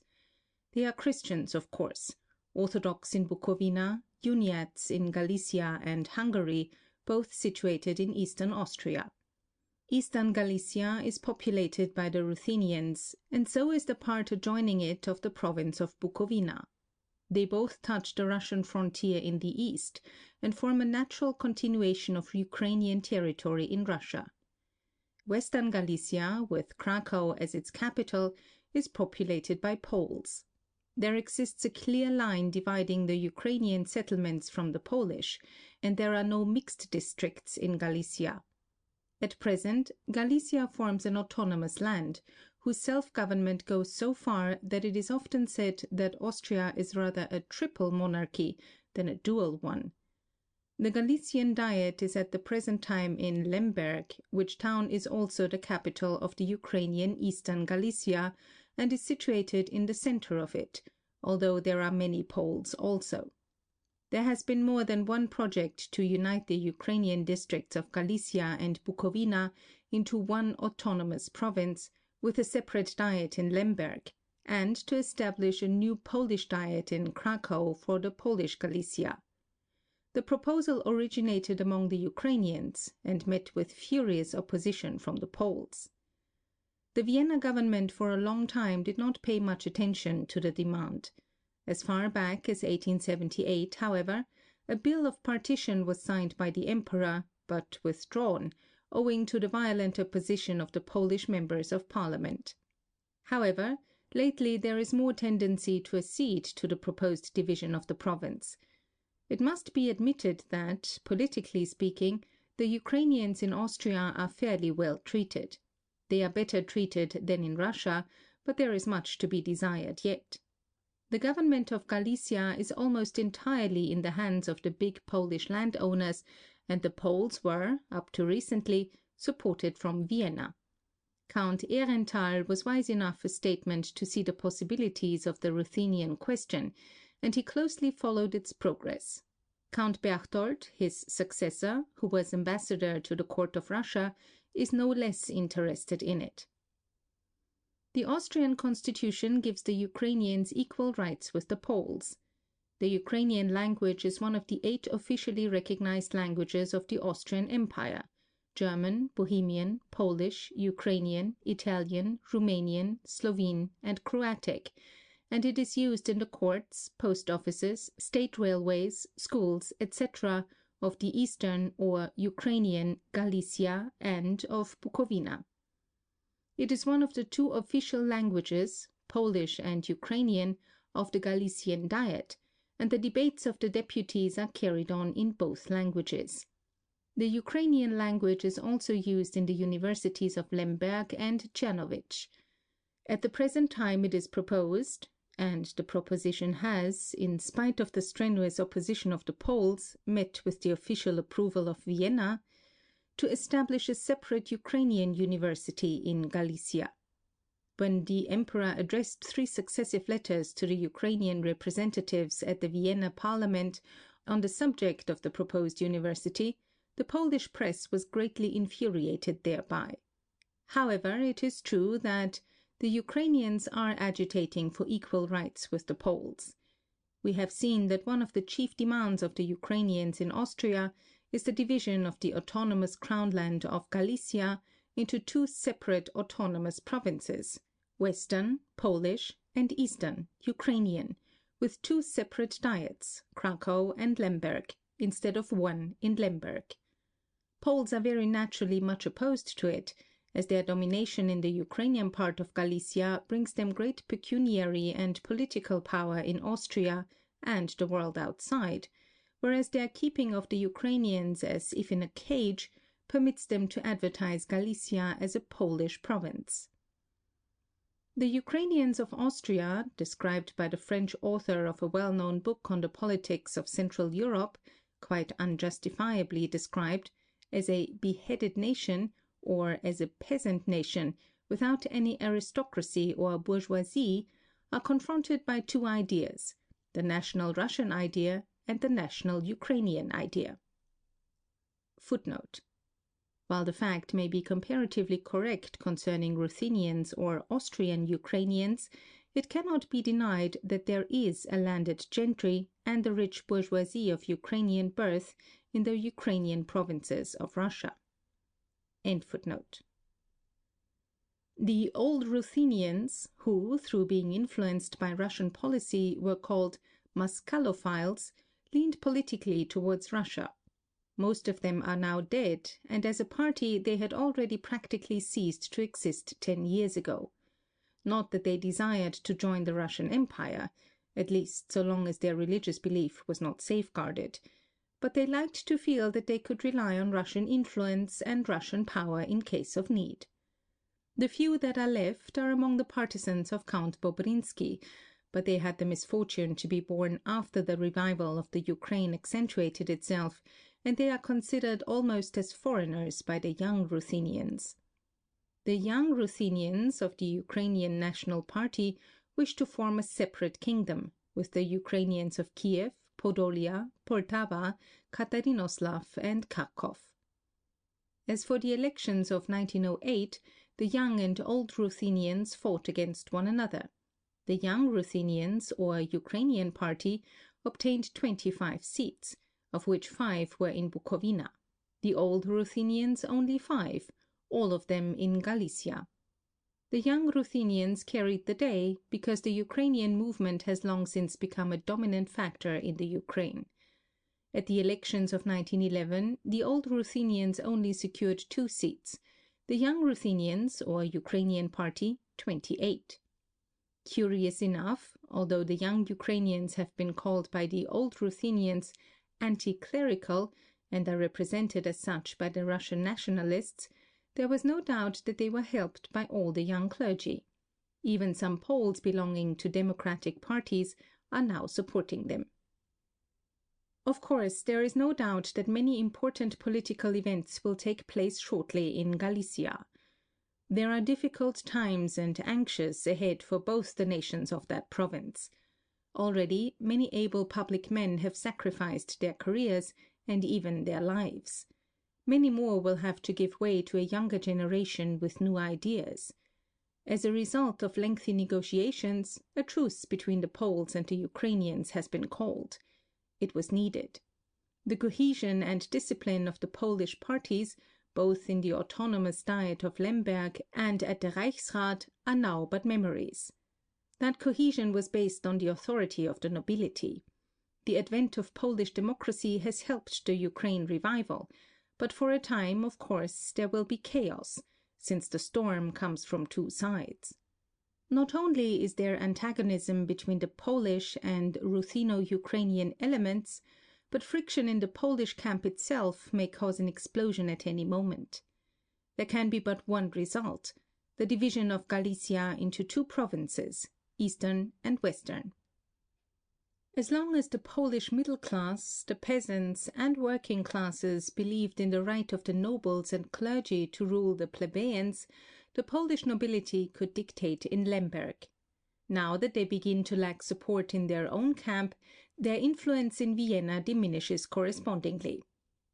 The Galician of today, whether Pole or Ukrainian, is not the same as the Galician of the 60s. Changes have been brought about by universal education and conscription, the suffrage reform, the general increase of culture, the removal of the press tax, the democratizing, the Slavicizing of the 2 nations, the revolution in the rights of possession, the enormous development of the oil industry in the Carpathian districts, and the better equilibrium of the classes. In other provinces of Austria, the transformation took place slowly, in Galicia suddenly. As recently as 1897, barely 20 great landowners were the political and economic masters of Galicia. The Polish nobility could boast once that it alone upheld the loyalist and national ideals. Today it is not so, at least not alone. With the increase of the democratic spirit, the Ukrainian element has also appeared. It is true they do not admit Neo-Slavism or Pan-Slavism, but they are not anti-Slavs. The transition stage among the Rutheno-Ukrainians is still in progress. Although the growth of their culture cannot be compared to that of the Poles, yet their strength, partly through self-culture, is slowly but surely increasing. They have won for themselves sympathy in the parliament at Vienna. They will show wisdom if they act tactfully in order not to lose this favor. They were well advised to be moderate in the question of electoral reform.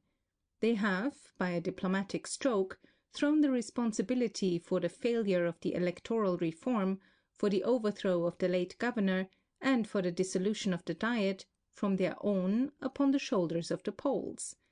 But their leaders have much to learn yet.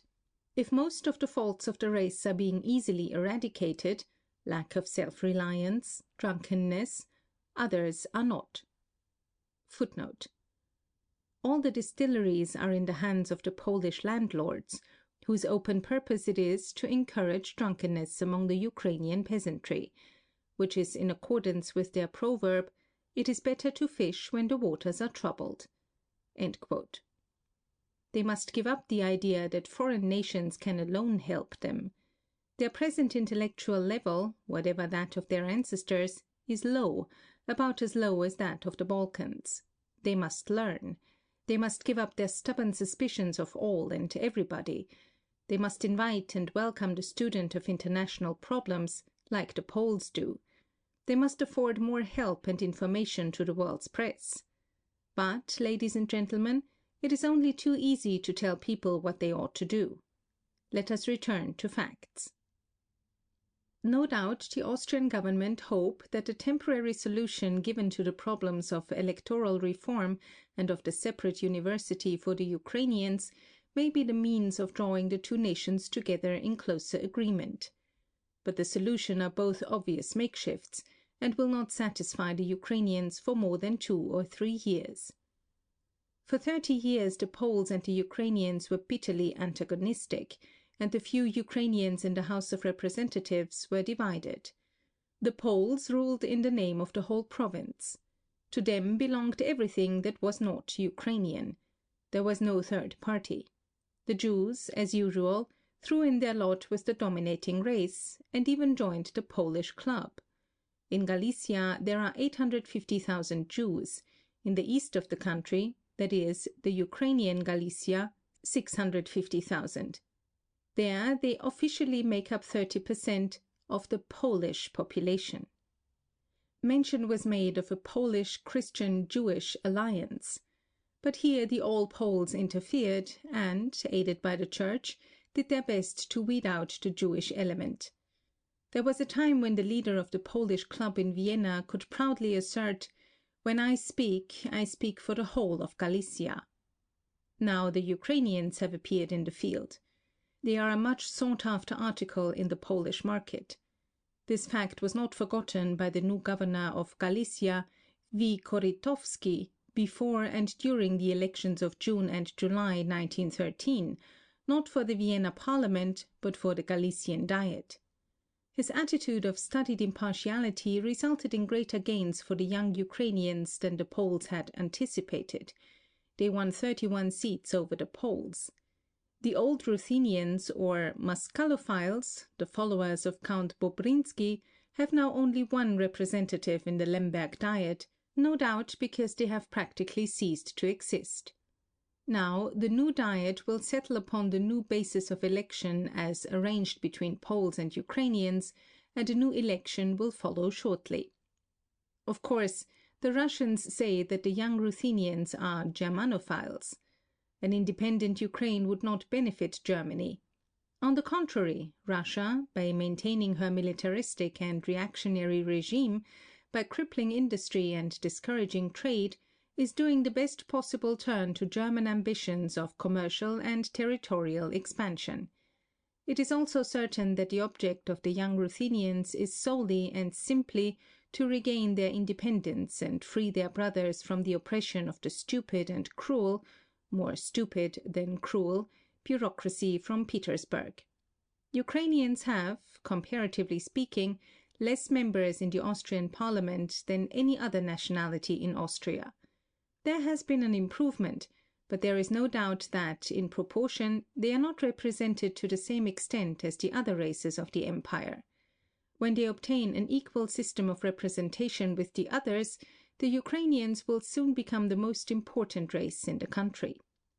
Both national and social difficulties stand in the way of a rapid solution of the problem of the extension of the franchise to hitherto unenfranchised classes. The national difficulty finds expression in the Ukrainian demand for a temporary compromise on the basis of 30% mandates at the Lemberg Diet, and a method of election which will guarantee their securing them, which involves the rejection of the proportional system. The Poles are inclined to promise them 26% and are divided on the question of the guarantee, the Polish Democratic Party being with the Ukrainians on this point, while the Nationalist Party wishes to keep to the system of proportional election. The social difficulty is in the relation of the number of deputies representing town constituencies and those representing country constituencies, and the relation of the number of those to be elected according to the general franchise and according to the council system, Kurien system. The Ukrainians in Galicia have a structural peculiarity, They consist almost entirely of peasants. There is as yet very little Ruthenian nobility, landed property, or trade. All these elements in Galicia are still largely represented by Poles and Jews. It could therefore not be wondered at if some of the Ruthenian representatives in Parliament had radicalism and even collectivism as their program. Socialists, Jews and Poles, know that the national idea is not yet fully awakened in the Ruthenian peasant, and they hope to catch his votes by giving a social color to what are really racial and national differences. The Ukrainians are in a state of development. We have had lately examples in the Near East of how quickly a nation can feel its strength and use it, how quickly it grows into a complete organism after vegetating for centuries. There is no doubt that this will also be the case with the Ukrainians, especially those of Austria-Hungary, and then they will themselves welcome the adjustment which they now reject. An abler Ukrainian leadership in the Reichsrat, a more frequent use of the give and take policy on the part of the Poles, and, against the abuse which the latter make of their authority in Galicia, more firmness shown by the Austrian government, these are the three elements which are needed in order that the present development ripen fecund in the fruits of civilization. Since their political and economic rights have been flouted every day by the Poles, the Ukrainians have resorted to obstruction in the Galician Diet. For some years now, no business of any importance has been transacted there. At the time of writing, November 1913, the Ukrainians have carried these methods into the Austrian Reichsrat. There is danger, of course, of the appointment of a commission of administration or a military governorship which would suspend the autonomy of Galicia. Personally, I am convinced that any regime would be better than the present one for the Ukrainians. A perpetual minority is useless in a diet where there are only two forces present, and the ruling element refuses to give up any of its unjustifiable privileges. End of section 6.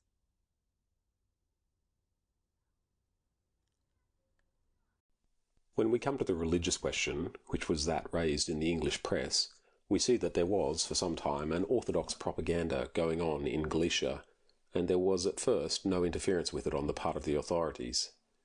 It would be a mistake to think, as some people do, that the Austrian government is in any particular way opposed to the Orthodox religion as such. There is a province in Austria, that of Bukovina, inhabited by Ukrainians and Romanians, the whole population of which is Orthodox.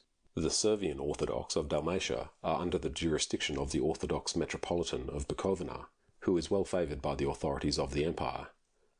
Thus, it was only after the discovery that the Orthodox propaganda in Galicia served as a vanguard for the treasonable activity in favour of Russia that the Austrian authorities instituted a watch over it. 2 arrests were made amongst Orthodox priests, and the arrests proved beyond doubt that the propaganda was carried on by means of money sent from Russia, and that the object of it was to sow seeds of high treason. These 2 arrests were the immediate cause of the first letter of Count Bobrinsky to the Times. A writer in the Österreichische Rundschau, an important Austrian review, concluded thus an important article on the Rutheno-Ukrainian question, quote, "Our monarchy should so arrange their home politics that the Slavs will be able to live in the same way as in their own country. Above all, Austria-Hungary must alter her present policy towards the Ruthenians, because they will otherwise lose the sympathy of one of their most numerous subject races, and injure their own interests." End quote. Politically speaking, one should think how Russia, through uniting the Ukrainians with the Muscovite Great Principality, has become a great power, one of the most important and perhaps the most dangerous of European states. One only needs to remember the geographical importance of the Ruthenian and Little Russian provinces to realise that this is not only key to the supremacy from the Baltic to the Black Sea, but also undoubtedly the key to the problem which is raised by the Slav nations of southeastern Europe. In spite of the assertions of a section of the Russian press, it cannot be said that the Austrian government have interfered in the religious question. They have done nothing to preserve the Uniats in their faith, and there are no limitations whatever on the Orthodox propaganda as such in Austria. Count Rubinski's complaint is that Austrian authorities persecute, footnote, the persecution usually takes the form of a perfectly justified inquiry as to the religious qualifications of the priests, who are known to be nothing less than Russian agents. When the answer is not satisfactory, these priests are then forbidden to officiate in the villages where they are not qualified to do so. End footnote. Persecute the agents of Russian government who, under the guise of orthodox propaganda, try to sow the seeds of Russophilism in the neighbouring Austrian province. And if that complaint is well-founded, the cause of it is legitimate and unassailable. The Greek churches of the Ukraine were reunited with the Holy See at the close of the 16th century. I think this religious question ought to be set out somewhat fully, for it is on that side that the attacks against the Ukraine were started in the English press. Christianity, as we have seen, had been introduced into the country in the year 988, at which date the Greek and Latin churches were still united. The metropolitans of the See of Kiev were appointed by the Patriarch of Constantinople, so that the Church in Ukraine became involved in the Great Schism of 1054. It never, however, made a special secession of its own from Rome. In 1438, a temporary reunion of the Greek and Latin churches was effected at the Council of Florence. The Ukrainians were then represented by Isidore, Metropolitan of Kiev.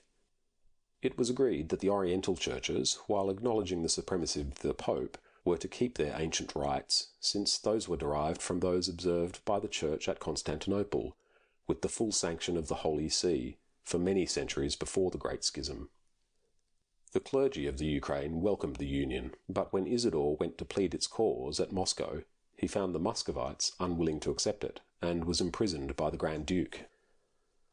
The union of the Ukrainian Church with Rome was not definitely broken off till the time of the marriage of King Alexander of Poland with the daughter of the Muscovite Tsar Ivan III.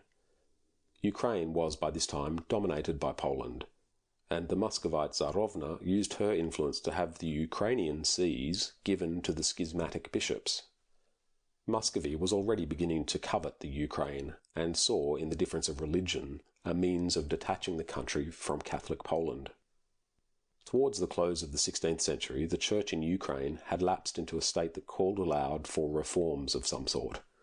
The various benefices were given in the gifts of noblemen who often appointed laymen, relatives of their own, and the people were densely ignorant in religious matters.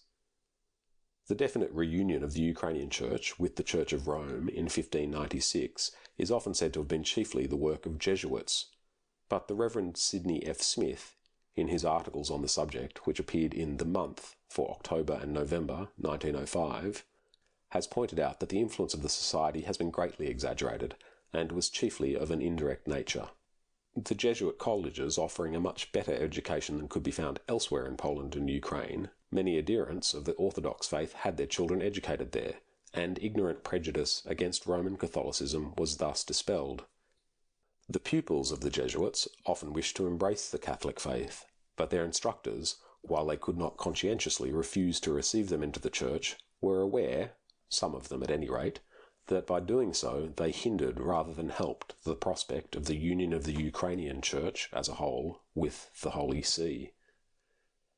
The demoralized state of their church caused many of its members to desire a reunion of the Greek and Latin churches as a means for reform.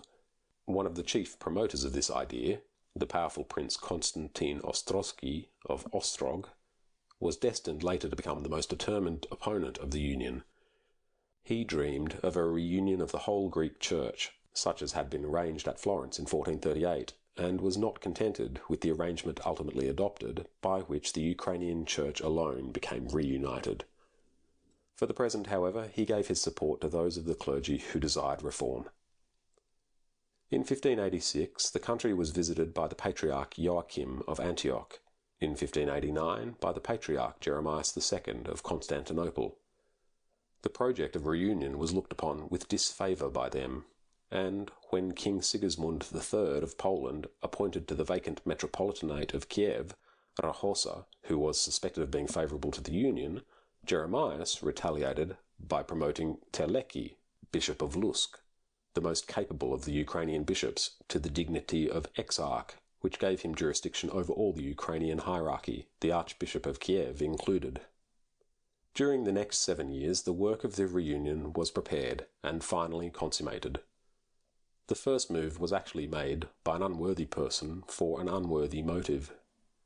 Balaban, Orthodox Bishop of Lemberg, was annoyed because the Patriarch of Antioch had granted the confraternity of laymen in that city exemption from his episcopal jurisdiction. Purely out of pique, he consulted the Latin bishop of the same town as to the prospects of reunion, and was advised by him to speak to the newly appointed exarch. It is not necessary to trace the course of the movement in detail. Various councils were summoned, and resolutions framed. Rahosa, the metropolitan, though really in favour of union, was weak and vacillating, and the chief promoters of the scheme were Teleki and Potier, the latter of whom had become an ecclesiastic in 1592, and was appointed Bishop of Vladimir in Volhynia. At an episcopal meeting held in Brest in June 1595, an address to the Pope, Clement VIII, was drawn up in which the desire of the bishops to return to union with the Church was expressed, and another to the King of Poland, telling him of their design, and asking him to grant them equal political privileges with the Latin bishops, which would serve to make the union acceptable to the people at large. The king agreed to their conditions, but at this moment Prince Ostrogsky, formerly in favour of the movement, started a lively opposition to it, owing apparently to his annoyance at not having been consulted in the matter. Some of the supporters counselled delay, but Potier and Terlecki chose the more courageous course of going at once to Rome with their plans. Clement VIII readily agreed to their conditions, which were that the old rites and the use of the Slavonic language might be retained, and that the secular clergy might be allowed to marry, and the formal act of reconciliation was performed on December 23rd, 1595. On their return home in March 1596, Terlecki and Potier had to encounter the bitter opposition of Ostrogsky, who misrepresented the union and the uniat bishops in every possible way, explaining his change of front by saying that no union could be sound unless the whole Eastern Church took part in it. The bishops were supported by the Polish king, who was, however, unable to carry out his promise of giving them equality of civil rights with the Latin bishops, owing to the opposition of his Senate. The union was ratified at Brest, October 9th, 1596, but opposition to it was never given up. The peasantry were mostly favourable to it, and so were the clergy, until they had been gained over, often by trivial misrepresentations. But the middle classes in the towns opposed the union, owing to the influence of the schismatic lay confraternities. The nobility as a whole, however, were in favour, no fewer than 34 of them declaring for it in 1598, and 15 more in 1603. But the influence of Ostrogsky made itself more and more felt, and he was forever trying to cause the deposition of the uniat bishops by influencing the members of the provincial diets. The great champion of the union was Potier, who had become Metropolitan of Kiev on the death of Rahosa in 1599. His former secular position gave him a place in the Senate of the Polish Reichstag, and he was untiring in his advocacy of the cause. He died in 1613, having survived his great adversary by 4 years, and had the satisfaction of seeing the opening of a short period of comparative prosperity for the Uniat Church. But in 1620, a visit of Theophan, Orthodox Patriarch of Jerusalem, to Kiev, was made the occasion of a sort of coup d'etat, by which the Orthodox hierarchy was re-established and the Uniat deposed. Iov Boretsky, a champion of orthodoxy, was made the Metropolitan of Kiev. The great champion of the Union at this period was the Bishop of Polotsk, Josaphat Kunsevich, a Basilian monk who had reformed his order and made many converts to the Union among the people. Boretsky sent the learned scholar Meletius Moritsky to combat his influence, but he was forestalled by more fanatical enemies of Kunsevich, who had the bishop murdered by hired assassins at Vitebsk in 1623. Shortly afterwards, the cause of the Union achieved a triumph by the conversion of Smotritsky himself. When the Ukraine had fallen into the power of Muscovy, the Uniat Church suffered from the attempts of the Tsars to unite all the heterogeneous elements of their empire into one, quote, nationality, unquote. Peter the Great, indeed, being anxious to gain and keep the support of the Holy See, avoided persecuting the Uniates, although on one occasion when visiting the Cathedral of Polotsk he noticed a statue of the martyred saint Josaphat, and on asking one of the Brazilian monks who were showing him round the cathedral how he had met his death, and being told that schismatics had murdered him, he killed a monk in a fit of rage, and let his followers kill 4 others.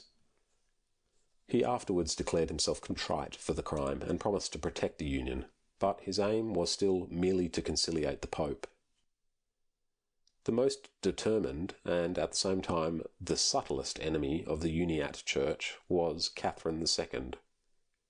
At the time of the First Partition of Poland, 1772, the Uniats in the annexed provinces numbered 800,000. The Empress decreed that in future there should be only one Uniat diocese for the whole empire, that of Polets being chosen.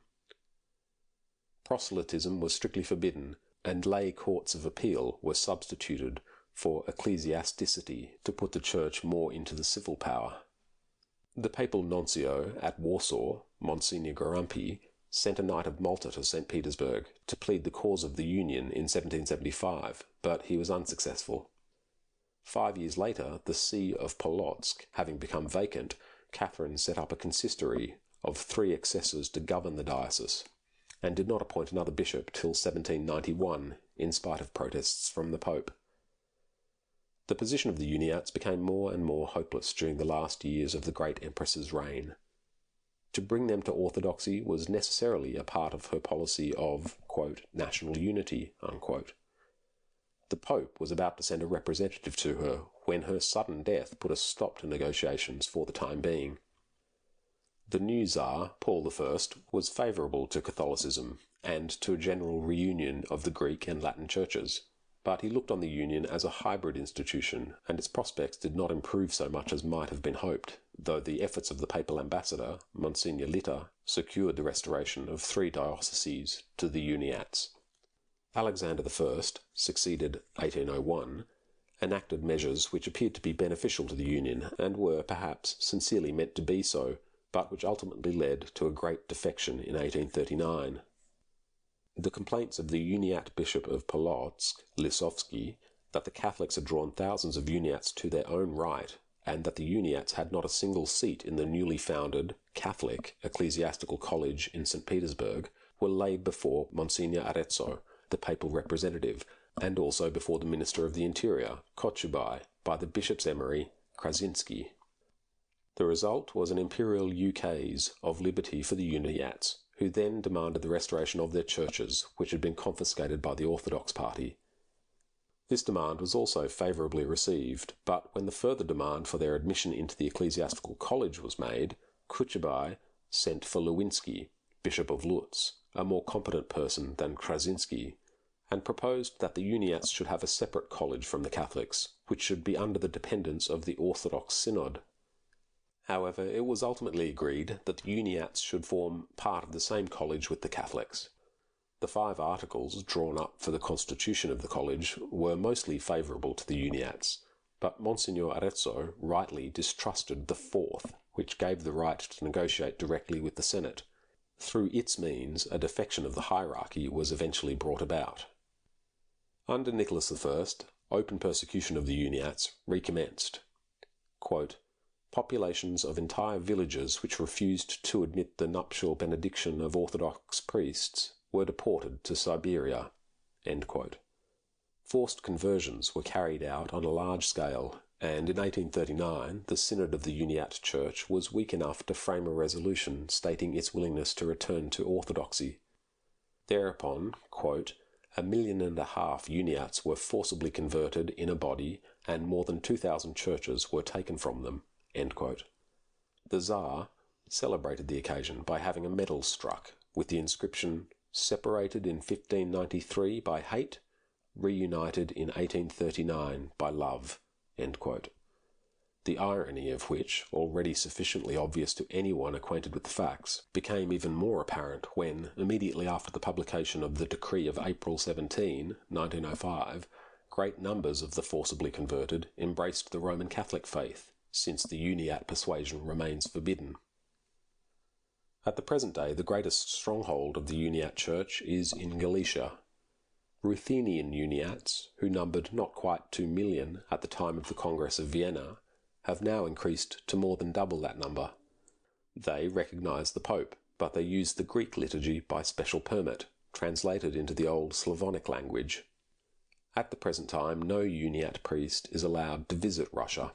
If it is stated on his passport that he is a Uniat priest, he will not be allowed to enter the empire, even if his purpose is merely to visit friends or relatives. End of section 7. Read by Luke Hamilton, Hobart, July 2022.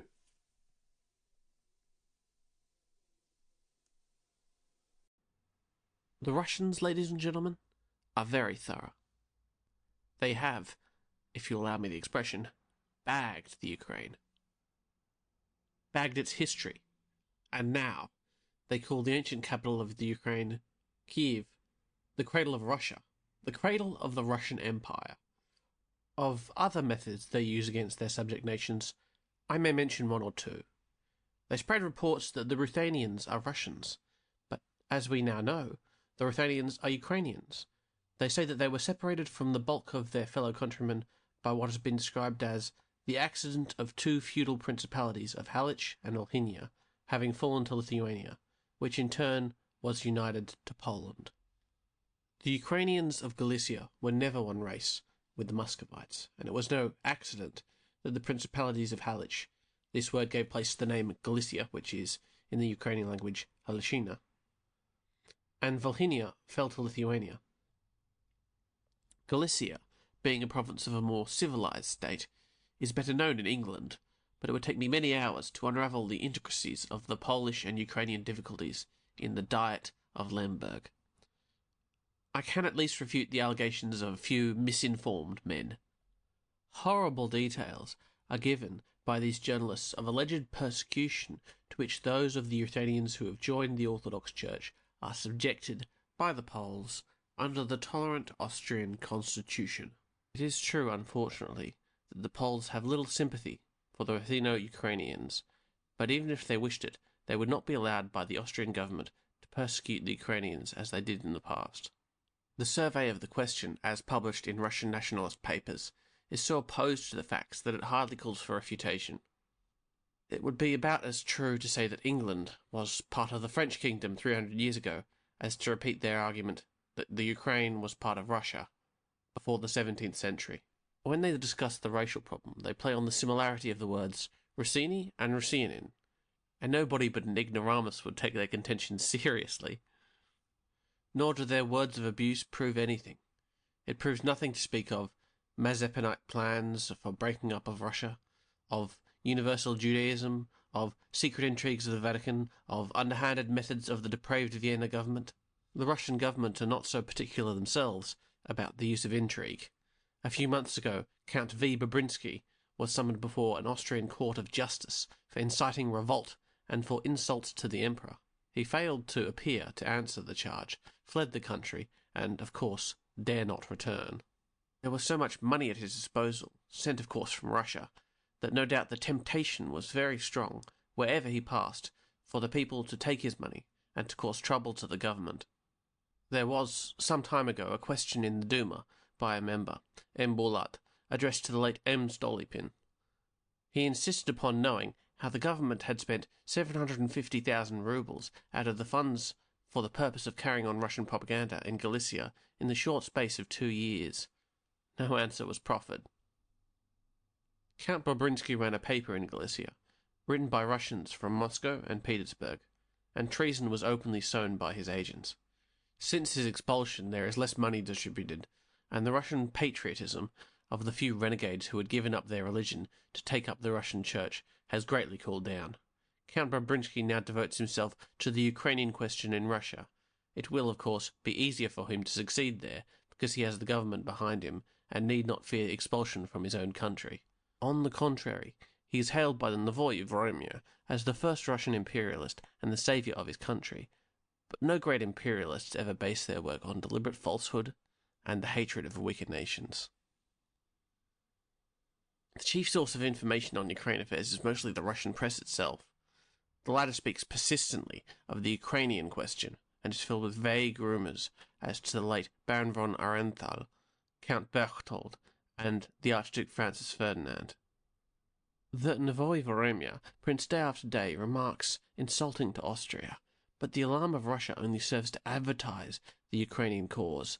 It is to be feared, however, that unheard-of repressions may be inaugurated any day by St. Petersburg.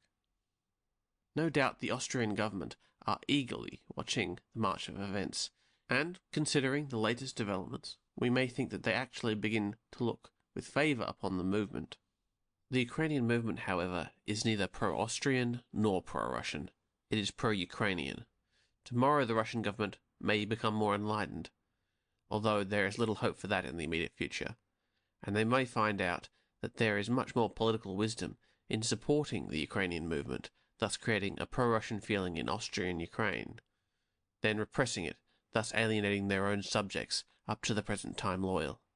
The importance of the Ukrainian nationalist movement lies in the fact that a people of almost 36 million souls is claiming its right to exist free from any foreign domination.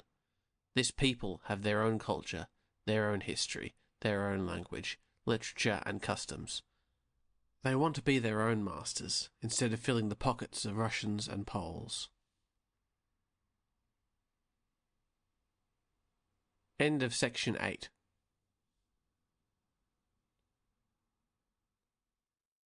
In conclusion, ladies and gentlemen, I should point out to you that while England has understood and condemned Russian treatment of Jews, Georgians, Finns, and other subject races, we have never appreciated in this country the extent to which the Ukrainians have been oppressed. There is some excuse for the former, but for the latter none at all. Finns, Jews, and even Georgians have their advocates in this country. The Finns, who are by race nearer the Muscovite, occupy by an accident, regrettable but real, territory which is much too near St. Petersburg for them to be allowed to have their own way. The Jews do not belong to the country. The Georgians, Lets, and others are in small numbers. But the Ukrainians of Russia are 30 million, and their hardships no less than those endured by others. They lack the spirit of organization which might bring their cause before Europe. They are even somewhat badly represented abroad. But with a little encouragement from the great powers, they will certainly be able to place their case before every government and before the public.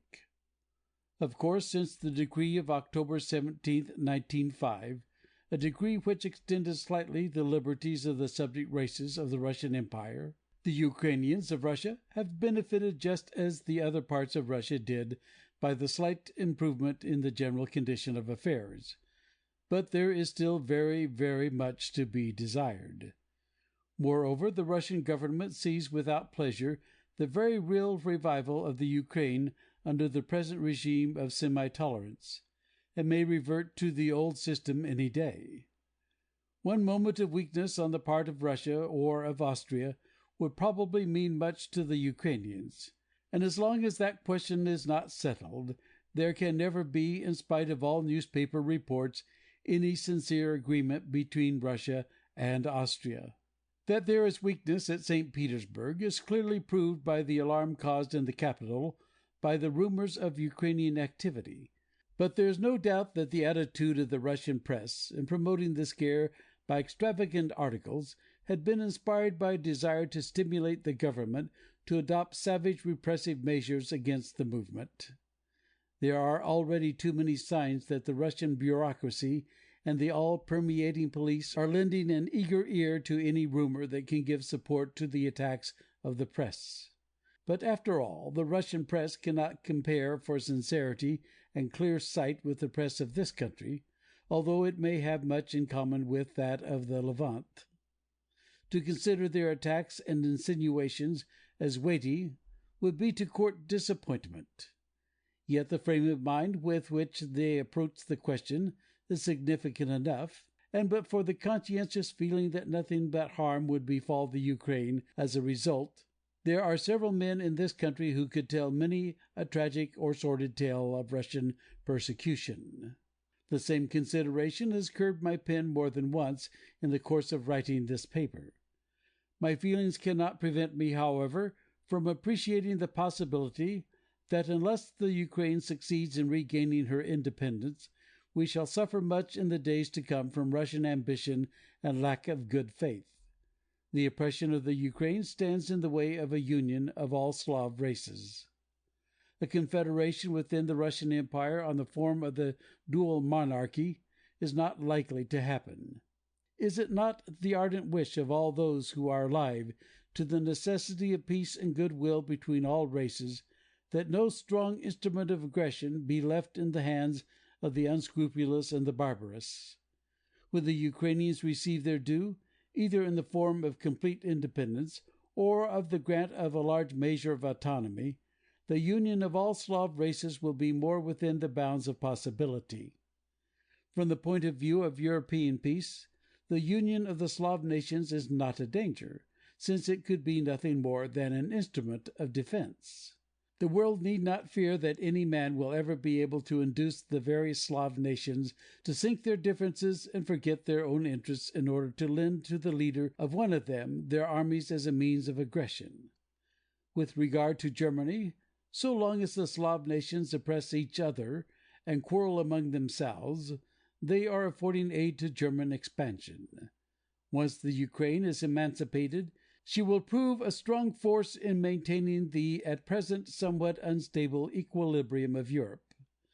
From the geographical, commercial, and strategical point of view, the future of the Ukraine is a problem of paramount importance to Russia, to Europe especially, to the future of Turkey, and consequently to the British Empire. The commercial cities on the Black Sea, including Odessa, are increasing their trade every day. They are an important, almost indispensable outlet for Russian exports. But the Ukraine controls the Black Sea. The Russian fleet in the Black Sea is almost entirely manned by Ukrainians. The Potemkin mutineers of 1906-7 were all Ukrainians, and conscious of their nationality and patriotic aspirations, not mere rebels against discipline, as the Russian press described them. A glance at any map of the Near East will show how the importance of every question of the European and Asiatic problems of the day is linked to a certain degree to the Ukraine question. The future of Armenia and the free passage of the Dardanelles are the two most important ones to England. Unless we impose a return to the old policy on Eastern affairs, and cease to support indiscriminately a government that cannot deal decently by their subject races, it is there that we shall pay the penalty. End of section 9. End of the Ukraine by George Rafalovich.